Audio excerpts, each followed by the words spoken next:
And interstitial cells also, I said, these are also called Leydig cells. They are embedded in the soft connective tissue surrounding the seminiferous tubules, and they are endocrine in nature. They produce hormones, that is male hormones, androgens, which are also called testosterone. These hormones initiate the process of spermatogenesis. So, Leydig cells are interstitial cells which are present surrounding the seminiferous tubules. They are endocrine in nature and produce androgens or male hormones called testosterone. And testosterone initiates the process of spermatogenesis. These cells are the characteristic features of the testis of mammals. Other immunologically competent cells are also present. So we will discuss now, and this is to this structure. This picture. This shows the inner parts of the testis, and this is the section of the testis. So we can see here these are the lobules, and each lobule is separated by septa, and each lobule contains about 2 to 4 seminiferous tubules. And these seminiferous tubules, they converge to form small ducts called tubulus rectus. So, seminiferous tubules, which are highly convoluted or coiled, and these seminiferous tubules form ducts called tubulus rectus. So, from tubulus rectus, sperms move to this part, and these are the ducts which are called reti testis. And this part is called, these tubules are called reti testis. So, from reti testis, sperms move to this portion. Before that, they pass through vasa efferentia, and finally the sperms move on to epididymis. So this is the pathway of sperms from the seminiferous tubules. From there, which that duct or the tubule arises is called tubulus rectus. Tubulus rectus, it leads to reti testis. From reti testis, sperms move through vasa efferentia, and finally sperms reach this epididymis.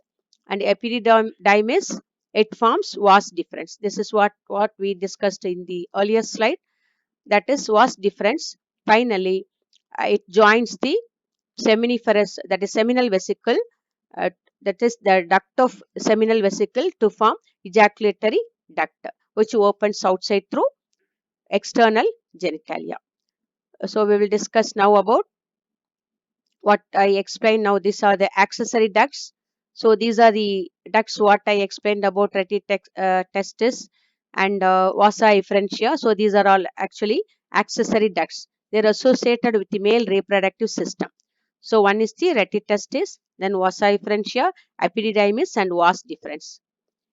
The seminiferous tubules of each lobule converge to form a tubules called rectus, tubulus rectus or ductus rectus. These convey sperms into retitestis. From retitestis, sperms move to epididymis through vasa efferentia.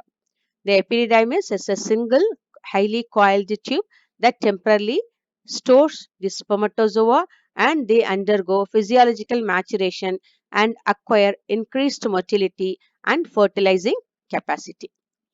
So this is to show the accessory glands and ducts. So this is epididymis, which forms vas deferens, and vas deferens joins the duct of seminal vesicle, and then it forms ejaculatory duct, which opens uh, that is opens in urethra, and urethra opens outside through external genitalia. And these are called accessory glands. These are seminal vesicles, and this is prostate gland, which is present below bladder, urinary bladder, and these are called bulbourethral gland, also called Cowper's gland. So we'll discuss now about the functions of these accessory glands. So epididymis leads to the vas deferens and joins the duct of seminal vesicle to form ejaculatory duct. And ejaculatory duct passes through the prostate gland and opens into urethra. Urethra is the terminal portion of the male reproductive system, and it is used to convey both urine and semen at different times. It originates from the urinary bladder and extends through the penis by an external opening called urethral meatus. The enlarged end of the penis is called glans penis and it is covered by a loose fold of skin called foreskin or prepuce. Okay. Accessory glands of the male reproductive system include paired seminal vesicles, bulbourethral glands, which are also called Cowper's gland, and a single prostate gland. This is what I showed in the picture. The seminal vesicles secrete an alkaline fluid called seminal plasma containing fructose sugar, ascorbic acid, prostaglandins, and a coagulating enzyme called vesiculase, which enhances sperm motility. The bulbourethral glands are inferior to the prostate and their secretions also help in the lubrication of the penis.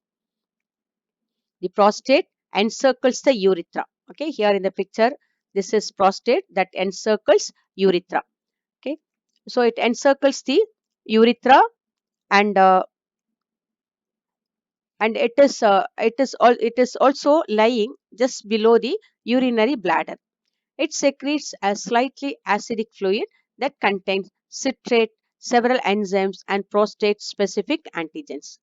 Semen or seminal fluid is a milky white fluid which contains sperms and the seminal plasma. The seminal fluid acts as a transport medium, provides nutrients, contains chemicals that protect and activate these sperms and also facilitate their movement.